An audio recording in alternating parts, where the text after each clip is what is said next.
Hey, Mizzou fans, welcome into what, as it turns out, will be the final edition of the Burgers Smokehouse Dance Class postgame show for the 2020-21 season. Oklahoma beats Missouri 72-68, ending Mizzou's season in the first round of the NCAA tournament. Fifth straight one and done for the Tigers in the tournament.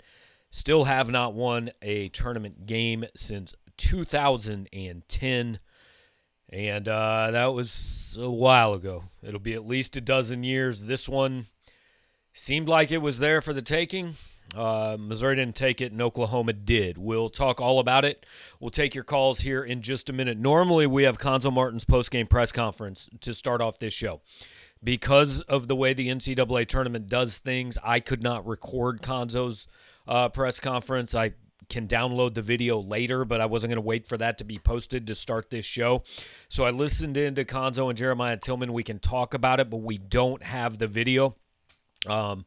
So all we have is you guys and phone calls and all that. I'll put the number up on the screen in just a minute. First, want to pay the bills. Burger Smokehouse has been with us all season long, sponsoring this show. There's their logo, top right of the corner, smokehouse.com.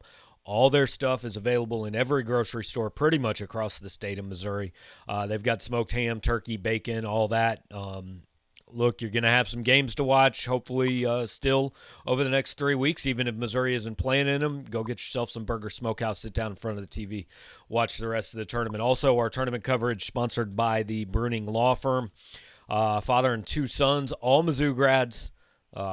They will take care of you, a personal injury firm that treats their clients like family. If you've been injured and you think someone else is at fault, go to bruninglegal.com, BRUNING, and check that out. So bills are paid, game is over, season is over, and it always comes quickly. It's always harsh, and this is no different. It almost was a fitting way for Missouri to end, right? Because it was there. I mean, they stayed in it. They made runs. They got up early. Oklahoma made a run. Oklahoma got up. Missouri made a run.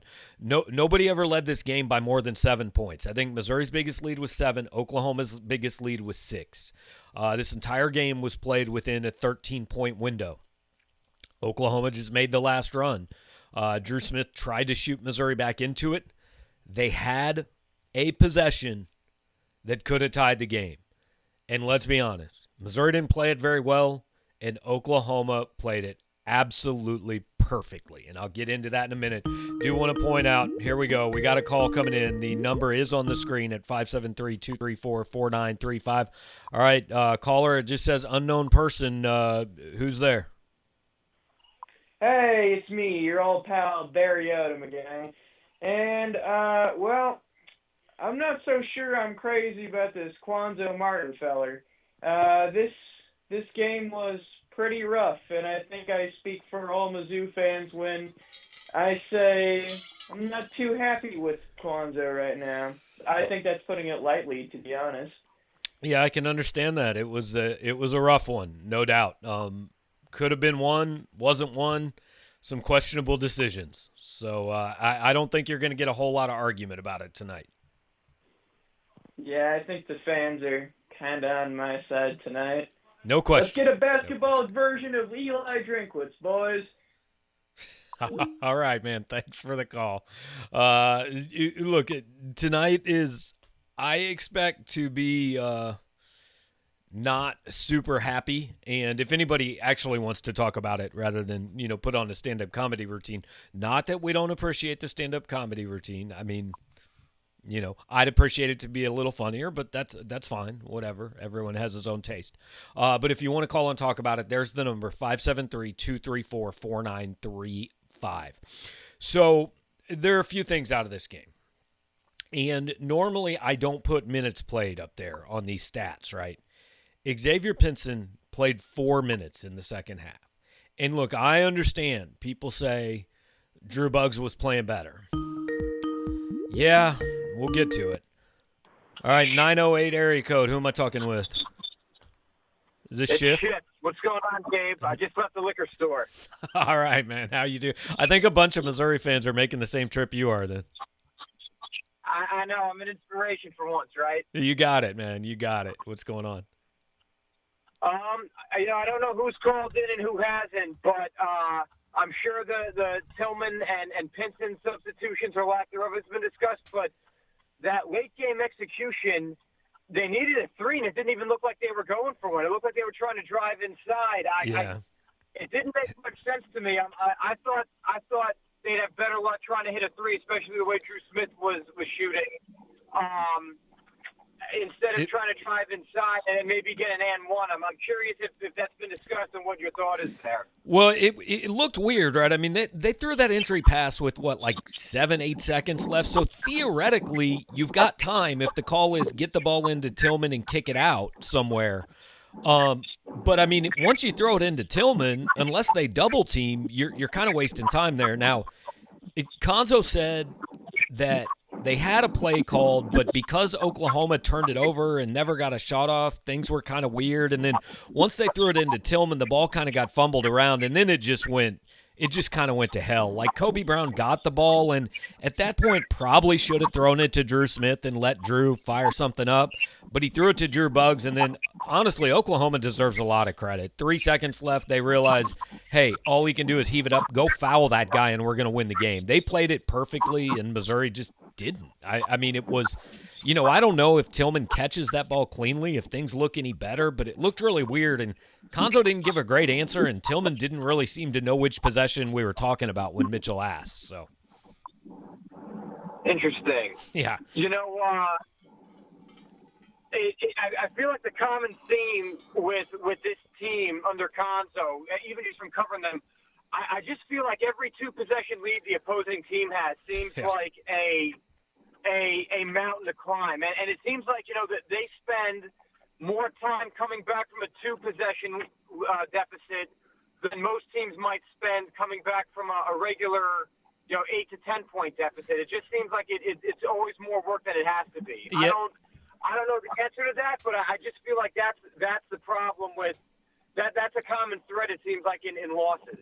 Yeah, there's no – I mean, it seems like every time you get to a point where you're like a couple more baskets, put the other team out of the game, they can't get it done. And then I'll be honest, man, here was the problem tonight. Like, Oklahoma's going on a run, and you look at it, and the answer is Mitchell Smith and Drew Buggs are coming off the bench. This team just doesn't have enough guys.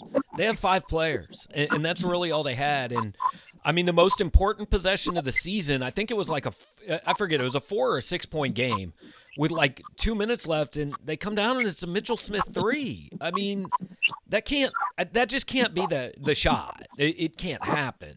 And Drew Smith almost shot him back into it and would have been a hell of a hero, but other than that, they just didn't have anywhere to turn down the stretch. What they needed tonight was Austin Harkless. That dude played well. I agree. I leave you with this because I've been thinking about the past few weeks when the bench has given them nothing.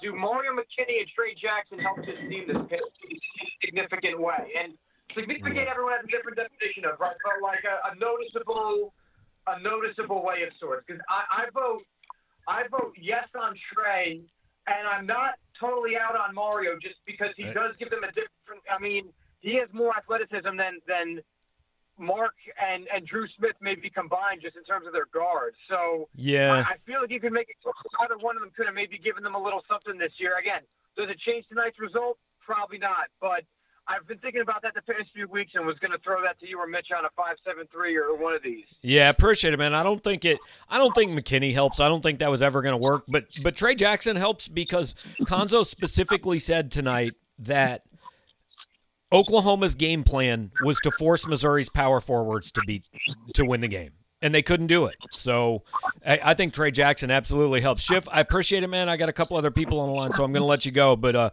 we'll catch up, man. You're good. All right, let's go to the 816 area code. Who am I talking to? I think I hung up early on Schiffer there, but who's in the 816? Hey, it's Patrick. What's up, Patrick? Appreciate you hanging on, man. How you feeling?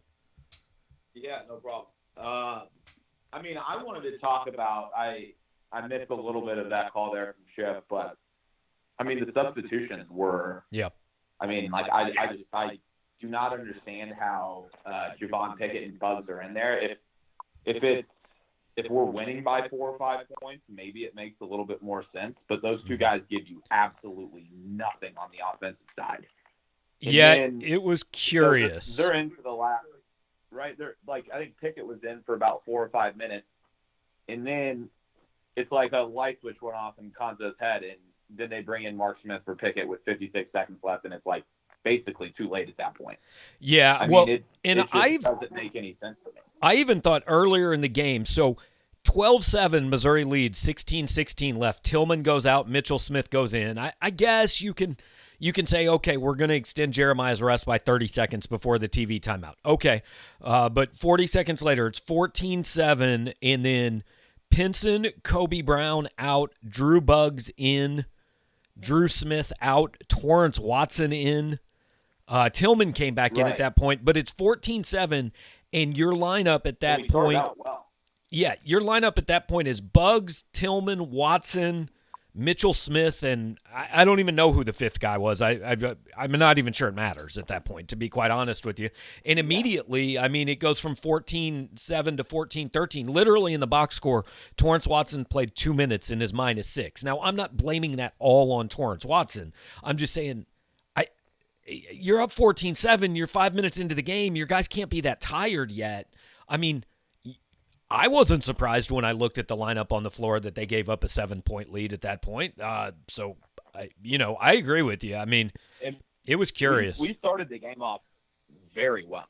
Like I was excited those first couple minutes, and then it's like it's just completely self-inflicted by the coach.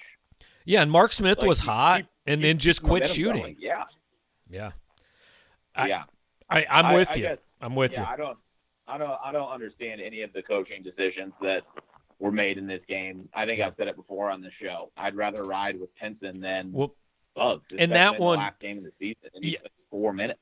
And I want to be clear that Konzo was asked twice about why Buggs played over Pinson. He never mentioned Pinson's name. He just said, "I thought Buggs was playing well. He was getting into the offense, and he was playing on defense." I mean, what he wouldn't say is he hated Pinson's defense. But look, I'm with you. Losing, I know Pinson might not have been playing well, but losing that game with him on the bench, that's tough, man. Now, to be fair, earlier this year, they lost a game, and I asked why Drew Buggs didn't play more going down the stretch because Pinson had been so bad. But I just think do or die last game of the season, I think your best guys are on the floor. And here's the other thing, guys. I think everybody needs to realize all this stuff that we've been talking all year about Xavier Pinson leaving, we're not making this up. And if you think he wasn't leaving before tonight, I think he's gone. Like, I just don't see any way he's back. And then I know you've talked about this 100 times on our Mizzou and on here. I just like all of the texts with my buddies and all of my college friends is Konzo needs to be fired. That was inexcusable decision making, all that. He could technically be fired, right? But it's not going to happen. I mean, he can't even technically. They literally, his contract now states because they made the tournament this year, he cannot be fired without cause before April 30th, 2022, which is next April 30th. And the truth of the matter is, once you get to April 30th, you ain't firing a coach. He's got 2 more years here. I mean, it's going to happen unless he walks away on his own. So he is the coach, which is why I don't have a lot of patience for the conversation. I'm not saying this specific part, but the people who just want to fire him, like it's just not going to happen. He's here for 2 more years, and we're going to see what happens at that point. Now, look, he said tonight, this senior class, got the program back on track and raised the level, and we're going to keep raising it. I think he feels better about what's coming in than maybe the fans do, and ultimately, obviously, we'll see if he's right. But, yeah, he's going to be the coach for 2 more years. Yeah, I was just curious about what the actual facts of the contract were, I guess. Yep. But thanks for taking the call. I mean, I just it's gonna be tough to go into next year thinking that there's any sort of chance that we can do anything good because Yeah. I mean, we're losing Drew. We're Pretty losing much everything. Tillman, Yeah. and it's going to be tough. I just don't see Konzo being able to elevate guys. Understandable, man, and I don't think tonight's the right night to try to talk people off the ledge. Patrick, I got a couple people holding, so I'm going to let you go, but appreciate the call, man. All right, Appreciate it, Gabe. let's go. 417 area code. Who am I talking to now? Hey, Gabe. Tucker here down in Joplin. What's up, Tucker? How are you, man? Hey, I'm good, thanks. I'm good. This will be the last time I call in for the year, so Yeah. I want to say I really enjoyed this show and everything, and hope Appreciate you guys keep doing it going forward. I really enjoyed it. Well, a couple things, but I'll start with this. You kind of touched on next year and the roster and everything, and obviously you're closer to the program than any of us, and I know this year with the COVID and the Zoom is a little different, but do you maybe get the sense that Konzo sees that he's got to get more athletic in the future? I just cannot believe how much there's a lack of athleticism on this team, and I think the team got a lot out of what they have. I really do, but like that's where you really see it, like down around the rim. I mean, the only guy that's a high level athlete is Tillman, but he's kind of an awkward big guy that doesn't have the best hands. I mean, like our wings and guards just do not finish well around the rim. I mean, I texted a few of my friends tonight, and I said, I don't know if I've ever seen a team that gets this many shots blocked. I mean, it's stunning. And there were a lot of times where I said, just go up and get fouled. Like, it was like this team was avoiding contact down there, and I think the athleticism is part of that. And I mean, in the SEC, it stands out because it's the most athletic league in the country, but it's also important in the tournament. I mean, if you look at, Oral Roberts had, Ohio State is not a great athletic team. They have a lot of talent, but they're not a great athletic team. Right. Like, look at that Arkansas-Colgate game. Yep. You were just waiting for Arkansas to turn it on because athletically, Colgate just couldn't stay on the floor with them. And obviously, I told people this all through the year. Like even bad SEC teams like South Carolina and Mississippi State, they've got like dudes that look like NFL guys down around the rim, and that's why I thought I just think actually that our roster is not a good fit for the league that we play in the SEC, and so I'm hopeful. I know a couple of these freshmen seem a little more athletic, and hopefully some of the transfers we look at, that we increase. We got to shoot better too, but I mean, I just the lack of athleticism to me is glaring. Totally agree with you, Tucker. That's a definite, because even Drew Smith, great player, not a great athlete. Kobe Brown's not all that athletic, right? No. So you're relying on the incoming guys and Brookshire and guys like that. Brazil, maybe that is a change. I think they do seem more athletic, but I haven't seen enough of them to say that really. Yeah, and obviously the guys like Drew Smith, if a really good player, you can live with not being the best athlete. But when we're up and down the roster, and one last thing I'll say, and I know the last caller, you and him, had a discussion on this. I know I'm probably in the minority, especially tonight. But even though I think Konzo's far from perfect as a coach, unless he leaves on his own, he's going to be the coach here for the next couple of years, and I'm actually okay with that. It's not like that I'm settling for just making the tournament, but I'm also realistic about things, and I think I want a coach that can hopefully grow and learn and adapt and be here for a long time. And he's taken him to the tournament 2 times in 4 years, and I wish they win the national championship every year. But I think that this firing coaches every 3 or 4 years, and every time a guy has a bad game or even a bad season, and so he's got to be fired. That's just not. I just don't agree with that. You're right. And again, whether you like it or not, he, like you said, he's the coach. So there's not a ton of time to spend on it. But Tucker, appreciate the call, man. I got a couple other people on hold, so I'm going to let you go. But really appreciate you listening and calling in all season, man. Thanks. All right, let's go. Let's go next to the 314 area code. You still hanging on with me, bro? What's up, Demetrius? How you doing, man? I'm good. How are you guys? I'm doing all right, man. I feel like I watched a game I've watched 12 times this year, but I'm doing all right.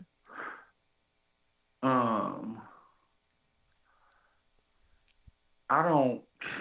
I don't call for people jobs. That's one thing I don't do. Right. But where do we go? You got these next 2 seasons.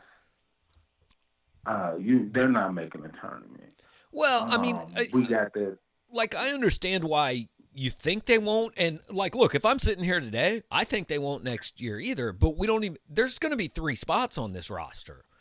And we can't just say he won't fill them or he won't get anybody any good. Maybe he won't, but, I mean, you got to go see. Okay. Yeah. I hear you being optimistic. However – I'm not even being optimistic. I'm just leaving open the possibility. We had the opportunity this past offseason. I know it was a pandemic and all of that, but it was a perfect opportunity for one of these transfers to come in and solidify our starting lineup. Mm-hmm. And we end up with Bugs and Chang. Yep. What makes people think is going to be anything differently if you got 3 or 4 transfers that's available and they look at the supporting role? They coming in like, dang, we starting from scratch basically. We Kobe Brown, that's it. It's not people think it's an attractive situation because there's more playing time for transfers, but they're coming to basically a team that's starting all over. That's true. I don't see it. But it's me. I mean, you know me. Look, I'm not trying to sell you on the fact that it's gonna work. I'm just saying, like, we can't. You have to see, right? I mean, what other choice is there? He ain't get fired, so. Like, he gets the chance to build the roster next year, and however it is, it is. Look, if he adds nobody else to this roster and you're starting Kobe Brown, Javon Pickett, and 3 freshmen, I'm right there with you, man. You're going to be like 12-20 bad. I don't think there's a whole lot of doubt about it. But what if, if he gets a transfer or 2, or if one of these freshmen turns out to be a lot better than we think? I'm just saying it's not like, we can't already say next year is bad before next year happens. Like, I understand why people think it's going to be bad, but we can't say for sure it's bad. Okay. if he bring in 3 high-level transfers, I'm going to give him the total benefit of the doubt.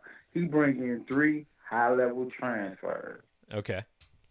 That's still look at the bench, look at the role players. It's still not a complete team. So, best case scenario, 3 high-pick impact transfers with the team he has now and the incoming freshman. That's still not a good team. That's just my opinion. I'm totally pessimistic on this whole program right now. And that's how I feel about it, man. Look, and you may very well be right. I'm going to paint you, and this isn't necessarily how I feel, because you know this, but I'm going to paint you the most optimistic possible picture about this. All right, so let's say they get 2 transfers and let's say they get 3 transfers, 2 like grad transfers, and then 1 like traditional guy, one that's like a sophomore or something, who's a good player, comes in. Like, yeah, they're not great next year. Whatever. Next year is what it is. They take some lumps. They're like a 500 type team. But then the following year, Kobe Brown's a senior. All those freshmen have a year of playing. You add another recruiting class, and maybe then 2 years you're back in the tournament and you start to see, like, that's the optimistic viewpoint. I'm not saying it's going to happen. I'm just saying if it's going to work, that's how it's going to work. Okay. I'm not going to. Yeah, I hear you, man. Like, I understand being pessimistic about it, though. I'm not. I just got to go by what I've seen. And the Cassius Robinson transfer, that was a one-time thing. The Drew Smith, that was different too. But he hasn't. I don't think he can get 3 high-level transfers to come to this team. That's just my opinion. You may very well be right, man. You may very well be right. Demetrius, I appreciate it, man. I got another call I got to get to. Quick question. What I'm Yeah. gonna do the rest of the spring and summer? I can't call you no more. What am I gonna do? I don't know, man. Maybe I'll just pop on YouTube and you can give me a call and we can do a show. All right, been fun, guys. Have a good evening. All right, buddy. Have a good one. All right, 815 area code up next. Who's on the phone? How's it going, Gabe? It's Ron. Hey, Ron. Appreciate you hanging with me, man. Sure, man. Sure, I'm doing all right. We got a couple Crown and Cokes deep, so we're feeling good. Perfect. Masking through the pain here. Real quick, this is the post game report on the spring game today, and not the basketball game. So let's talk about that, shall we? No, I don't want to talk about the spring game. It wasn't even a game. Let's talk basketball. I know. Yeah, it's fine. Yeah, Gabe, I'm worried here. I think for the longest time I've been on Konzo's side in most of all these situations here with, he's more important than the players necessarily in the regular season. But when it comes tourney time, you got to have your best five out there. And, Konzo, he may believe in certain situations that Drew Buggs is the guy you want bringing the ball up the court. But I don't know, man. I agree. Yeah. 4 I minutes can't wrap my brain around that. 4 minutes for Pinson is, man, it's tough to understand. Because especially in a game where, you need some points, man. And Pinson's the only guy on that team that seems willing to go in and seek some contact and get to the free throw line. And I thought they needed that tonight.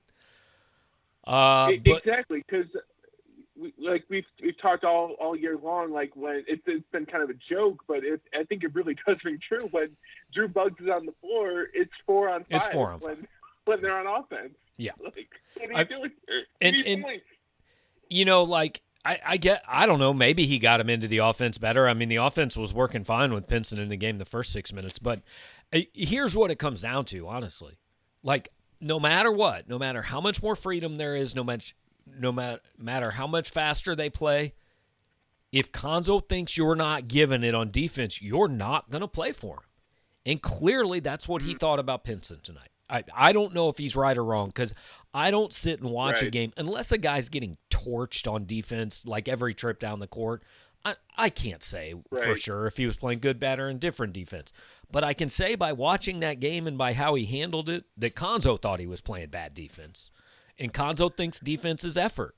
And so, therefore, if he thinks X isn't giving him effort, he didn't play him. And, look, now I'll also say, this is why these guys get paid $3 million, and I sit here and do a show, because he's the one that puts his job at risk.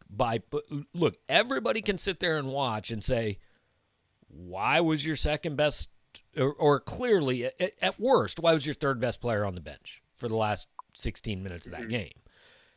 And look, he's obviously willing to put his job on the line to do it that way. And I mean, I respect it, even if I don't agree with it. I would have played Pinson tonight. Now, that said, what if Drew Smith hits one more three and they go to overtime and Missouri wins? Then Konzo was right and I was wrong. So I don't know, but I agree. I'd have played him more. Right, and going back since you brought up putting his job on the line, he's not getting fired here. Correct.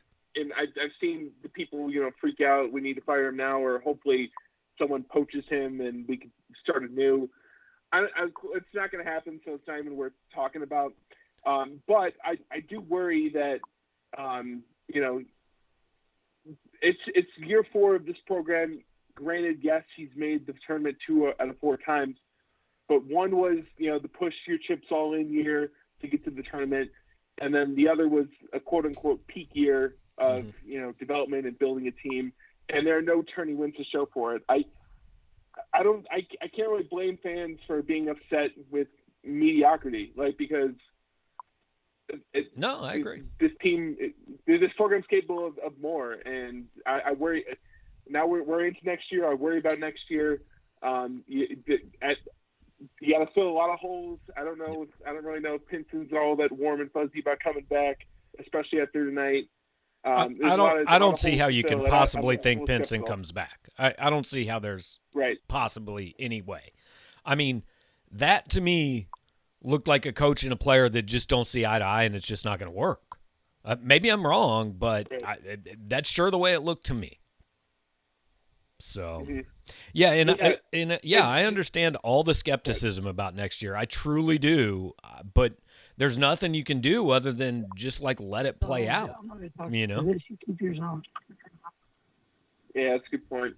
Well, Gabe, I know you got a lot of callers. Thanks for doing this all year long, both football and basketball. I really enjoyed the show.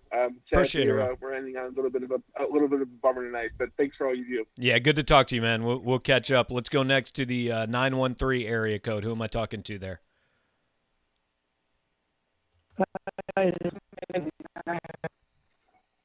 You're really breaking up on me. Who was that?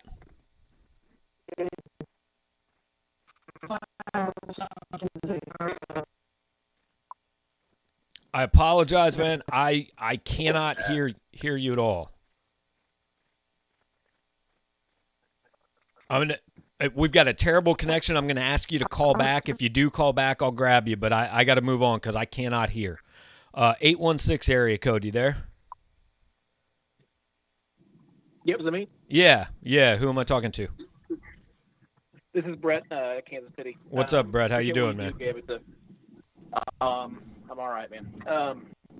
So my question for you is, and this is more of a broad question about the program.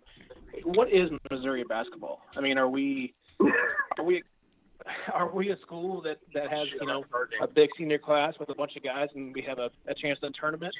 And the other 3 years we're just average, or can we get to big recruits? Because I'm 29 years old.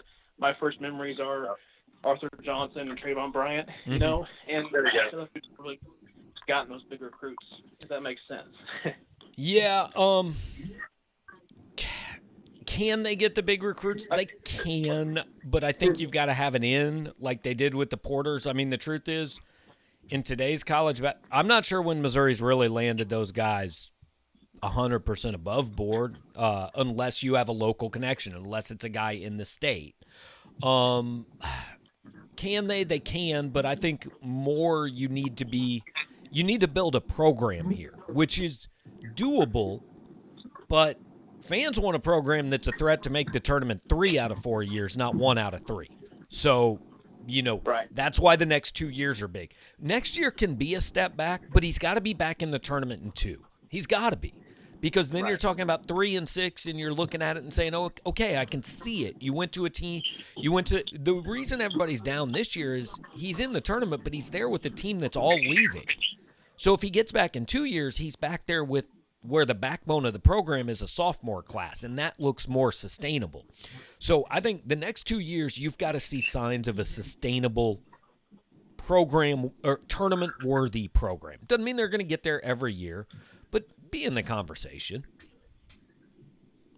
Yeah, for sure. I mean, E.J. Liddell would look really good on this team if we had him. I mean, E.J. Liddell, I legitimately believe this is like a 3 seed with E.J. Liddell. I don't think there's any question. Absolutely.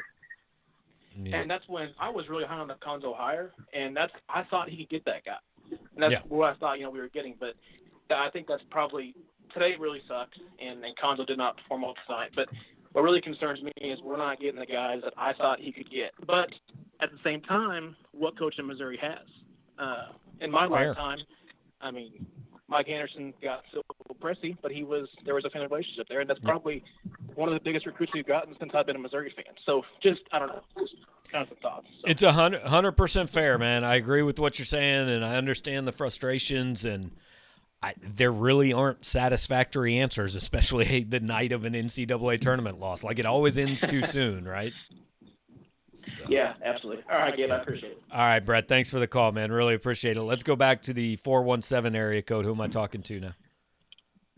Hey, this is Joey. How are you, Gabe? Not bad. What's up, Joey? All right, so we were at the spring game today, and one thing me and my friends kind of noticed was there was a player named Michael Cox on the field today, and he believed that he didn't exist about 2 months ago. But what I noticed today was that he got north and south pretty well. even though it's against the second and third team. What are your thoughts about him, and do you think he can factor into our rushing game at all during this fall here in 2021?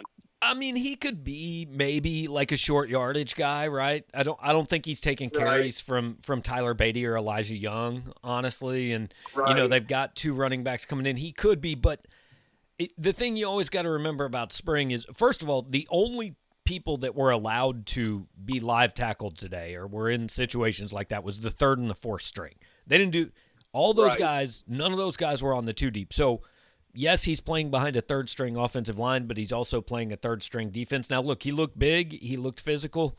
I'm not saying it's impossible, but I think there's also a decent chance he just kind of played well in the spring game, and we're 6 months away from the season, and he's not really a guy that's going to get a whole lot of looks once the season starts. I mean, if he looks like that sometimes in fall camp scrimmages, then I'll listen to it. But I don't put a ton of stock in it from today. Right. And just one more question. Sorry. Just watching the offensive line today, we didn't run outside zone or counter very well, I thought, and pass protect very well. And it is spring. It is really early. But do you have any concerns about our offensive line, and what do we have to look forward in 2021 about our offensive line protecting Connor Bazelak? Well, I have concerns about the offensive line, but like today, anybody that tells you they figured anything out off today is a liar. Like it was not even like it was less important and less revealing than a normal practice is. I mean, there was, like Elijah Young would have had a 22-yard touchdown run. It was a 2-yard gain because he got touched. They were playing 2-hand touch most of the day. So do I have concerns about the offensive line? Yes. Is that based on today? Not at all. So. All right. Thank you. Appreciate all you do. All right. Thanks, Joey. So Missouri has made the transition fully to the SEC, where we're talking about a spring practice the night of the NCAA tournament. But hey, man, that's cool. I get it. Like, that's what people are excited about right now. Tough to be excited about basketball. Again, it always ends suddenly. We said this on the pregame show.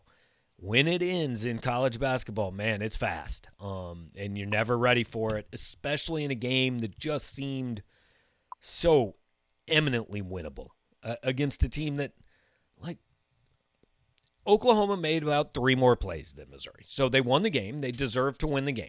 I thought, and like we were talking about with one of the first callers, I don't even remember who it was at this point, but I thought the best thing Oklahoma did in that whole game was when Missouri fumbled the ball on the last possession and kind of had to scramble and reset. When Drew Buggs got that ball with 3 seconds left, like, those guys knew, go foul him. Right? Earlier in the game, Oklahoma got the ball. I want to say there was like a minute 16 to go, and I'll finish that thought after this, but back to the 417 area code. Who am I talking to? Good, it's Mark. What's up, Mark? How you doing? The recruiting obviously shows up, and you mentioned that earlier. So you go to the bench and you go, gosh, what is this? But I'm happy the team's not coming back, because I can't stand to watch these guys anymore. They've been there for 4 years. They can't take their guy off the dribble. They can't shoot, and they have trouble staying in front of guards. And it's like, to me, this team is what we thought they were. They've been a 500 or below 500 team for 4 years. They got in the tournament this year because they were experienced, and the players they played against, weren't ready for that, and they had a head start. But by the end of the year, I mean, they are kind of what they've been for their whole career. Yeah, that's fair. I would say this. I would say 2 things. First of all, the point you brought up about not being able to stay in front of a guard, like, that was noticeable tonight. I'm like, for being a really good defensive team, supposedly, this team doesn't stay in front of anybody. Anybody. You go ahead. No, the other thing I was going to say, and it's basically agreeing with you. I mean, there were times this year that I looked at some of the lineups on the court and thought, if Konzo gets this team to the NCAA tournament, he should be the national coach of the year. And, like, look, I get it. I get that he's responsible for the recruiting. So when you're a college coach, if you don't have enough talent, that's your fault. And I'm not excusing that part of it. But, people say, well, he's a terrible recruiter and a terrible coach. Well, he can't be both. I mean, he's got to be good at one or the other because they played in the NCAA tournament, right? I don't know which one you want to think he's good at, but he's good at one of them. Yeah. I'm reminded, I think you said it a long time ago, that it's not the players you miss in getting, it's the players you get that you miss on. And when you look at that lineup, there's a bunch of guys he's missed on offensively, a lot. And, we have a center that can't play the pick and roll. And it's like, I don't know how they got to the tournament in the first place, other than when they were the oldest team in the league almost, they were able to get there because, they had a head start. But by the end of the year, the head start's gone, and this team is exactly what they've been for 4 years. And I understand everybody saying they're not going to be good next year, but athletically, I can tell you the Brazil kid's going to do stuff you've never seen a team do in quite a while. Well, I've never seen a guy be able to block shots like he does. That's good news. Amazing. That's good news. Missouri needs that, Well, he has no offensive game, so he fits right in. There you go, man. Defensively, he's pretty amazing. So I appreciate your show. I look forward to listening to it in football season, and I'm sure it'll be fun in that. So. All right. Thanks a lot, Mark. Appreciate the call. Appreciate you being a part of it all season long. Next call is actually still in the 417 area code. Who am I talking with? Hey, Gabe. It's Bryce. What's up, Bryce? How are you, man? Good. So I wanted to go back several calls now into calling earlier, but didn't have time. Tucker, I think his name was talking about, we don't want to move on from Konzo because, he could adapt to the coach and we could get better. I mean, I was pretty pro Konzo coming into the year, said that this was a team that could compete for the title, at least in the SEC, and we did for most of the year, and then totally fell apart down the stretch. But yeah. I have a hard time buying that Konzo's going to change as a coach. He's coached now for well over a decade. Yeah, a decade in high major basketball. I mean, started at Missouri State, I think, like 13 years ago, and 10 years as coaching high major basketball. Like he is what he is. I think he's a great guy, but he can't recruit high level kids. He can recruit moms and dads, but when it comes down to it, that doesn't cut it. So I agree with kind of what Tucker said, that you can't be changing coaches every 3 or 4 years, but I just don't see how it turns around. And I guess kind of going on that, up until this year, I thought he was, a decent coach that couldn't recruit, which is the exact opposite of what I thought when, we signed him right when 4 years ago. But yeah. And what took me by surprise, and I know you said we may get to hear the post-game interview later, depending on technology, but he said our play didn't work because they turned the ball over. What were we doing? Were we hoping they made a basket down 5? Yeah, I didn't really understand the explanation. I think what he meant actually is they had a play called and it didn't work because Missouri almost turned the ball over. When Tillman fumbled it, it was hard to understand exactly what he was saying there. We didn't get a very good answer on that last possession from him, and then somebody asked Jeremiah about it, and Jeremiah didn't really seem to even know which possession we were talking about, so we didn't really get a good answer from anybody on that, but yeah. I mean, that explanation makes me feel better than we didn't expect Oklahoma to turn it over, but it doesn't. The coaching tonight was terrible.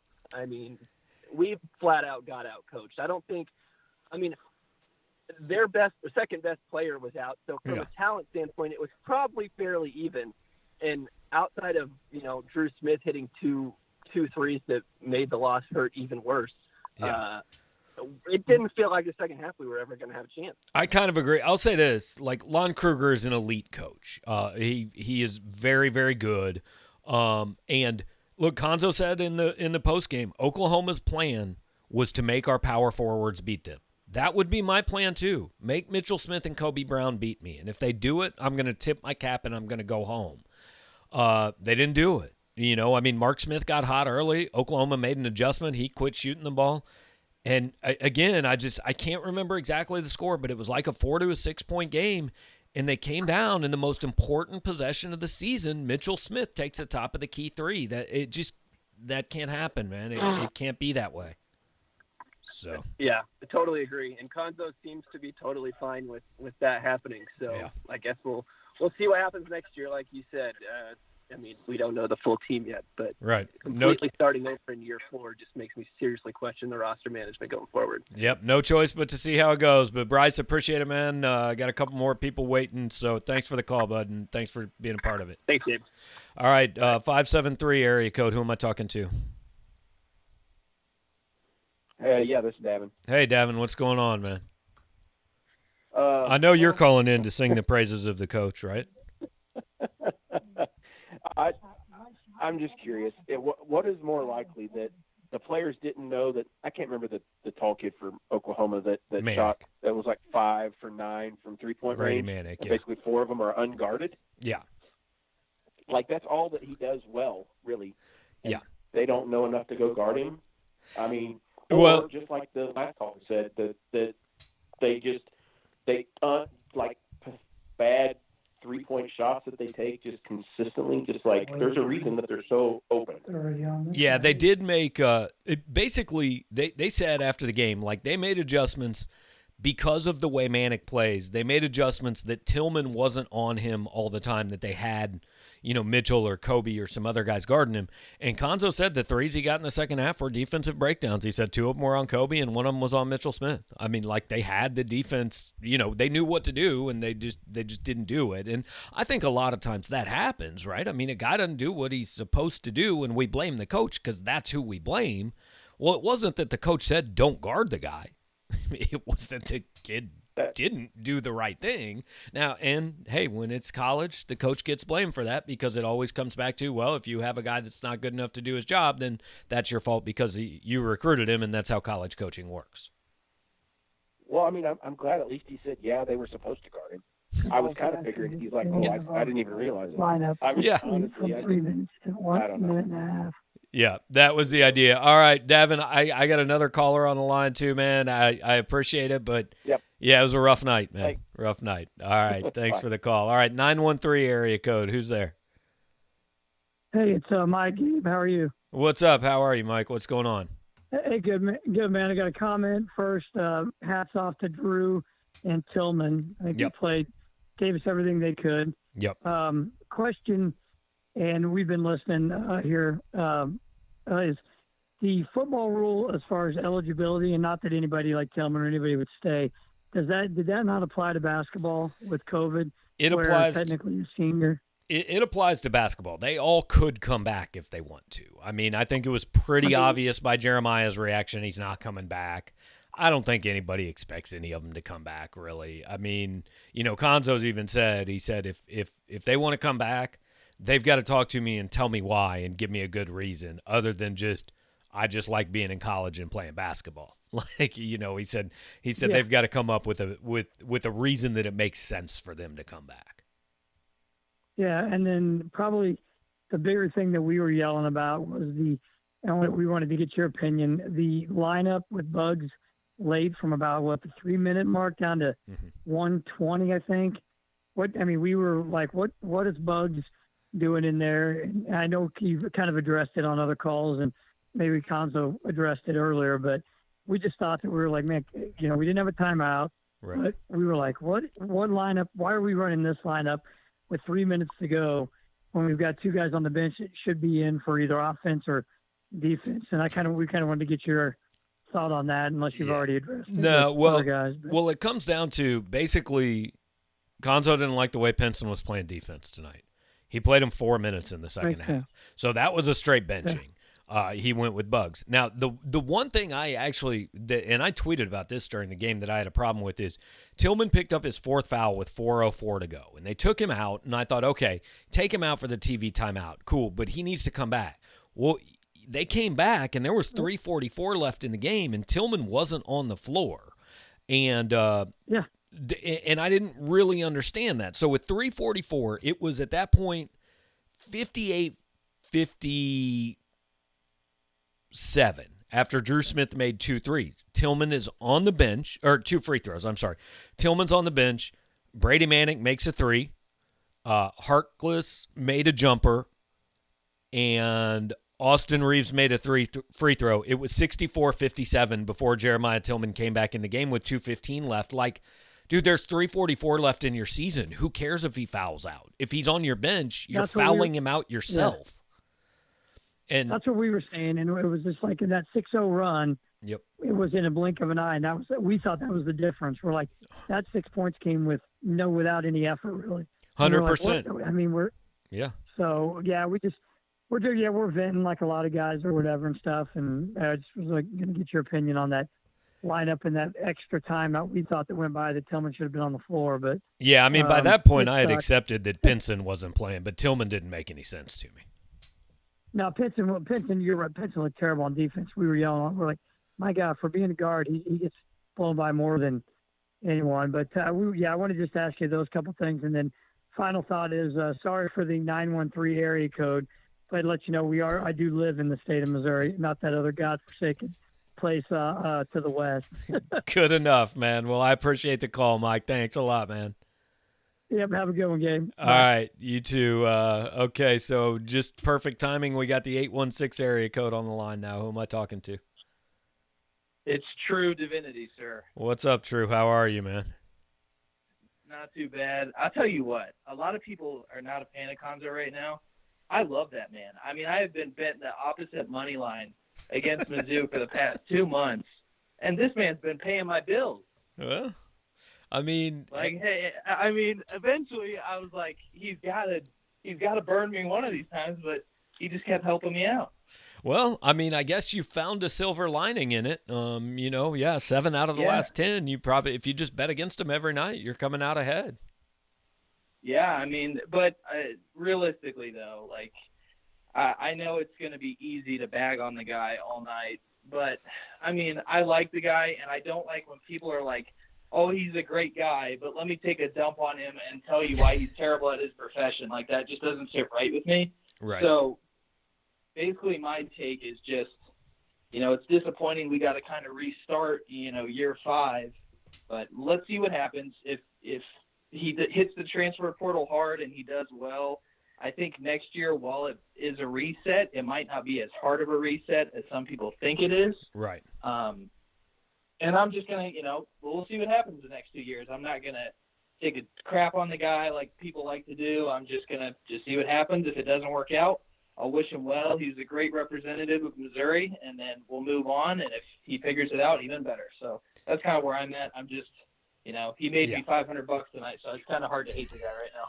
Well, there you go, man. Yeah, I do think in college every loss is the coach's fault, and every win is credit to the players. It always is, especially when you don't like the coach. Now, when fans like the coach, it's the opposite. Like Eli Drinkwitz was 5-0 last year, and then Barry Odom's players were 0-5. Right now, look, Konzo was in Konzo was in that position 3 years ago, so it can change in the blink of an eye, and it does. But yeah, I mean, he's all I keep saying is he's earned the right to be here the next 2 years. And if they go the way fans think they're going to go, then he's going to get fired at that point. And he's going to take his money and he's going to move on, and he'll be fine and we'll be fine. But what if he's better than a lot of fans? What if the team's better than a lot of fans think it's going to be the next 2 years? Then it's going to work okay. And you've got to let it happen before you make the decision that it's not going to happen. Yeah, and I think context matters a lot when it comes to something like this, because you can look at his results the last 4 years and you go, oh, this is not good enough. But when it comes on the heels of the worst Power 5 hire in the last 30 years, I mean, it's going to take some time. Like, obviously, we don't want this to be our ceiling.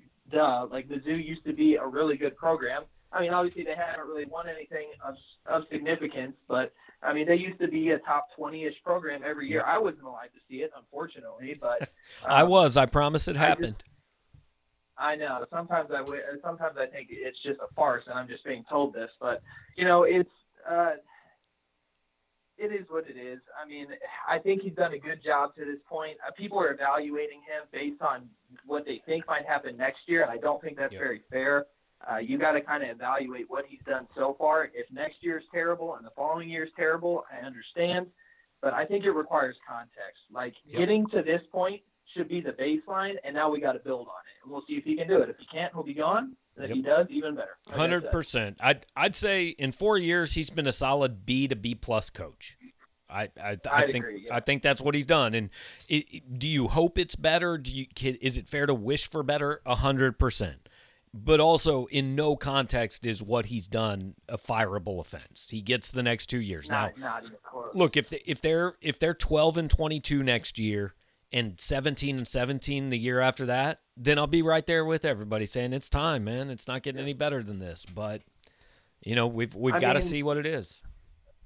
Look at Archie Miller. He was hired the same hiring cycle, and the guy landed multiple 5-star guys and did absolutely nothing with it. Never a program made a tournament. That was in far better shape. I mean, we wanted to hire the guy that left that program. So it's just you got to look at what he's done so far, and I think he's, like you said, B to B plus. Now we'll see the next couple of years what he can do. It can change in a hurry because, like I pointed out some things earlier this week. Right now, the national opinion of Mike Boynton is that he is doing a hell of a job, has a really good program, and might be in line for a bigger job, right? Yeah. Dude, he's 16 games under 500 in the Big 12 over 4 years and had never sniffed a tournament until this season. We got Cade Cunningham, and hey, it looks pretty good right now, and he might be really good next year, but that's, I mean, he's done a worse job than Konzo has so far. He's just better right now. Oh, yeah, and people are like, well, he got Cade Cunningham. I don't think a lot of people know that he hired his brother on the staff. I don't think that's been, out there as much as the Michael Porter dad situation. Yeah. But, I mean, he hired the kid's brother, and it was still for a little bit. It looked like the kid was going to go to Kentucky still. Right, and smart move, we'll see what he does. Yeah, 100%. If you can do it, do it. But, we'll see what like you said, Konzo I think he's done a decent job since the Porters. We'll see what Boynton can do now that he doesn't have any more brothers to hire. But, it just is what it is. I'm not going to overreact to one game. I'll just kind of see what happens. Right, and Mike Boynton's 5-star stayed healthy and played, and Konzo's didn't. Exactly. Who knows? We could have went. We could have been a 3 seed if Michael was healthy the whole year. You never know. And if that happens, what do the next 3 years look like? Because I guarantee they look different. If Michael Porter plays here, I guarantee they look different. So. Yeah, it's just context matters. He's been dealt a pretty unlucky hand, but we'll see what he does. All right, well, True, I appreciate the call, man. Thanks for hanging out with us, and you've been on the shows all year, so appreciate it, bud. Thank you, Gabe. Appreciate it. Great work. All right, have a good one. So phone lines are open. We'll leave them open for a few more minutes. If you guys want to talk, I'll leave it there. Want to clean up a couple of the things in the comments here real quick, and then I'll give you some kind of closing thoughts. Brian Brooks is asking about Pinson's playing time again. It's real simple, guys. Konzo's not going to say it out loud, but you could tell based on the way that game went, he didn't think Pinson was playing defense. And if he doesn't think you're playing defense, you're not going to play for him. And I've said it. I would have played him more. I want to go down with the guys on the court who I think are the best players, and I think Pinson is better than Bugs and gives you a better chance to win. But it's his job on the line, and it's his call, and that's the way it's going. But again, if for some reason you didn't believe us and thought Xavier Pinson was coming back, I think this kind of seals it. I think we've seen the last of it. I just don't see another season of this happening. And look, I'll come on here and own it if I'm wrong. But I really don't think it's going to happen. Robert's asking, anyway, Cam Fletcher comes to Mizzou? No, because Mizzou's not pursuing him. I mean, I've reported that. Dave Matters reported that. Mizzou's not going after him. They think there are better fits. And I actually kind of agree with that just because, they need impact transfers.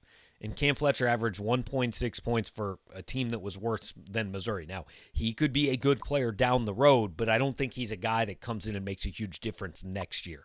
Missouri needs guys that make a difference next year. There's no question. Hump,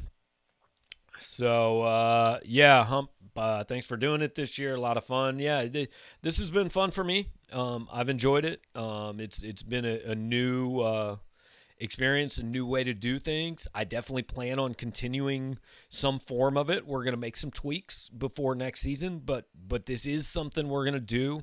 At least the post-game parts of it for football and some basketball. We're probably not going to do all basketball next year, like the 11:30 Tuesday night shows aren't really worth it. But the 573 report is going to continue all off season, and going into football and basketball season, we're going to make some tweaks and do some things, and we'll definitely figure it out and keep it going, because I like the format. It's given me a little something different to do, and I get to hear some different voices. And hey, people are nicer when they call you than they are on a message board or Twitter. So I like that.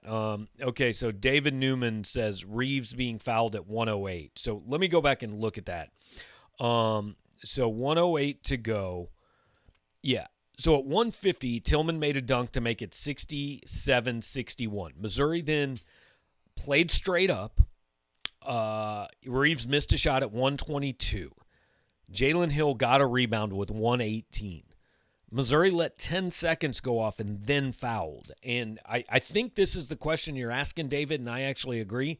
If you're going to foul, just foul. Like, why are you letting 10 seconds go? But they let 10 seconds go. Reeves made 2 free throws. That put OU up 69-61. And then Drew Smith made a 3. Oklahoma missed a free throw. Drew Smith made another 3. And then was Missouri's last possession after the turnover, 70-67. And, like, look, Oklahoma executed in the last couple minutes, and Missouri didn't. That's or last minute, and Missouri didn't, and that's all there is to it. Breakfast King with the super chat, appreciate it, man. You've been on a ton of our shows. A lot of you guys are people who have been with us through football and basketball season, have been on almost every show. Some people jump in and out, so appreciate it. But this is definitely something we want to keep doing going forward, and hope not only that a lot of the people who've been here with us the whole time continue to join, but hey, man, maybe you guys have friends. I don't know. Like, I don't have very many, but hopefully you do, and you tell them what we're doing. Jake Rippey wants to know if we see Pinson transferring. I just see him leaving. Like, I don't think he's going to transfer. I just don't think he's going to be back. I think he's ready to move on. That's all there is to it. Greg, appreciate you being here with us the whole time as well. You were here most of football and basketball season with us, and Ed, you too. Mental mistakes are so frustrating. I get it, man. Tonight was frustrating, but maybe it shouldn't have been, because like I said, we've seen that game like 12 times this year. Maybe not 12. They've only lost 10, but I feel like we've seen that game that they managed to win a couple times too. So. Rebecca Ergo says this place is nothing without Bob Douglas. Totally agree, but when Mitch isn't here, no Bob Douglas, man. Hey, we're getting another call, so we're going to keep it going for another minute. Let's go to the 816 area code. Who's on the line? Hey, Gabe, this is Curtis out in Denver. How are you doing, man? Not bad. What's up, Curtis? How are you, man? I'm good. I guess I just had a couple of kind of broader questions just about the season. Yep. Have you ever covered a team like this where you may not know what to expect, like on a game-to-game basis? Like I was a fan when I was younger, caught the last 10 or so years in Norm, and then through Quinn and Mike Anderson. I mean, hell, even Tim Anderson. Like I knew what to expect, and right. But this year, it could have been like a good game of like inside like rebounding or good shooting or great defense, but like it just wasn't ever reliable. And I just wonder, just like overall in covering the Tigers, if you have covered a team where you weren't exactly sure what you were going to get on a game-to-game basis.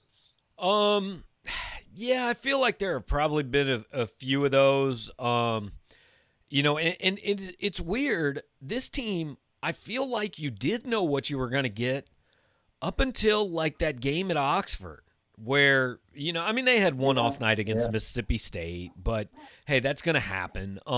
But after Tillman's grandma died and he left the team, like something just changed. And I don't know, it wasn't just Jeremiah. Like Pinson kind of went in the tank there for a few games, and I don't really have an explanation, but it just never really came all the way back.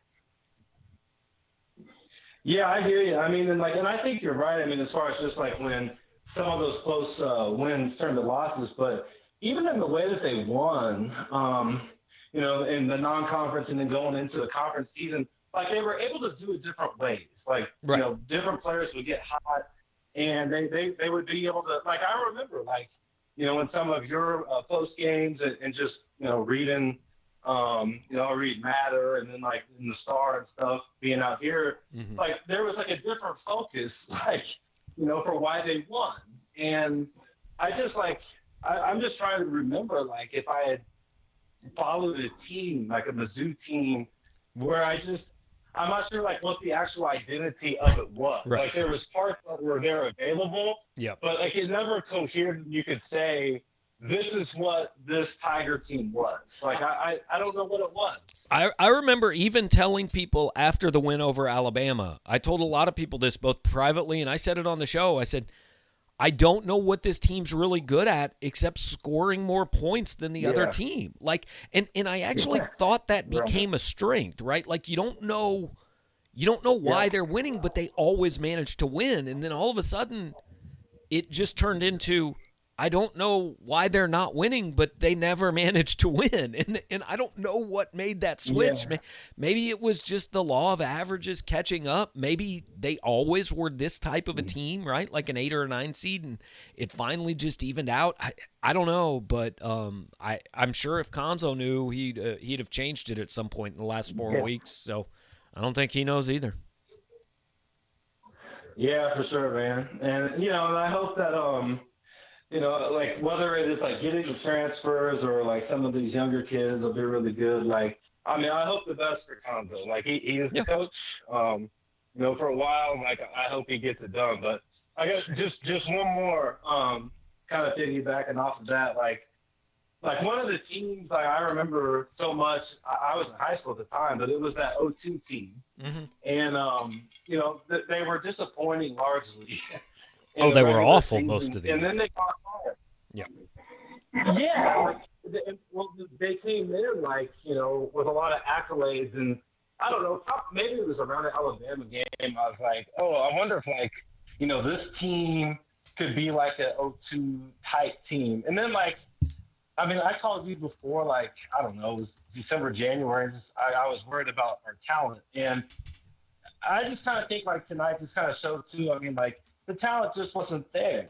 And that 02 team had a lot of talent. And so I just wonder, like, when you think about the team going back, was it that they fell apart, or was it just kind of like the lack? And like, look, the guys are great. They're great people. But, like, was it just a lack of talent that was actually revealed in the end?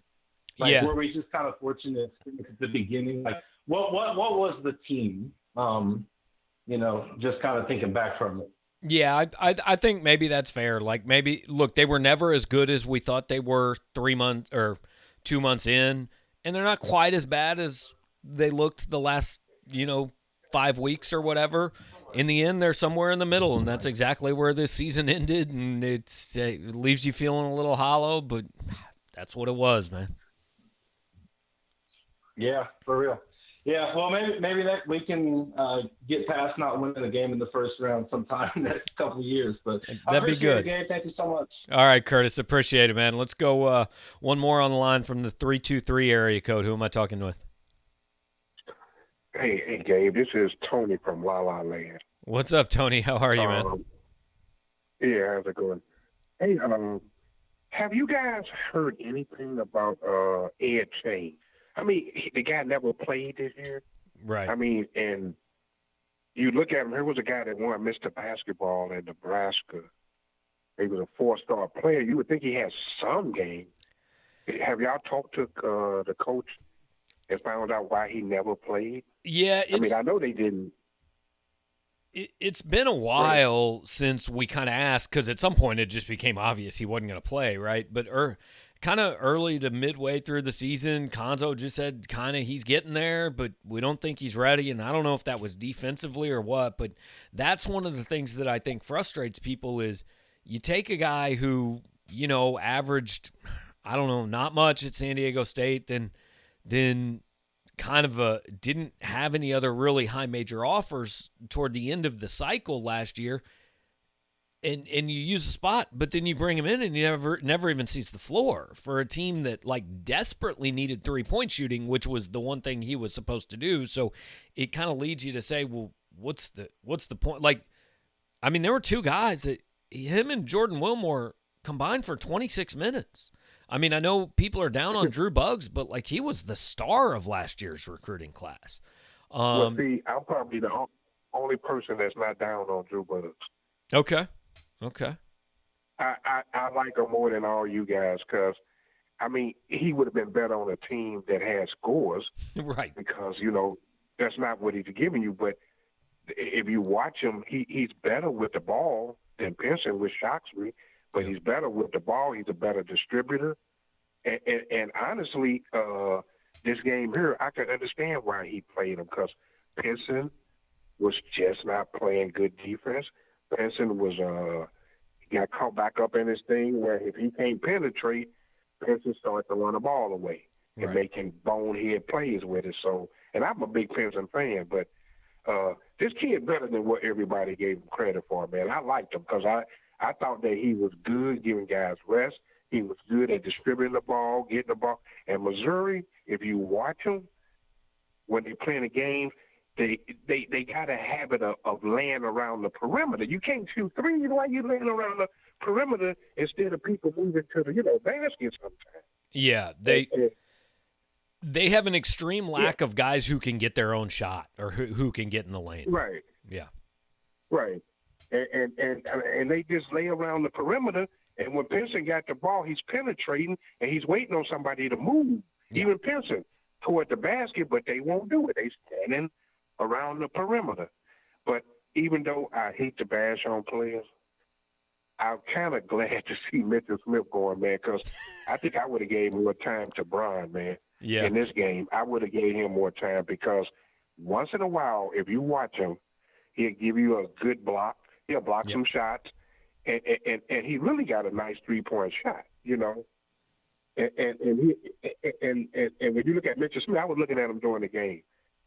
Every time he go inside and they threw the ball into him, he got scared to death, and he would try to hurry up and get the ball out of there.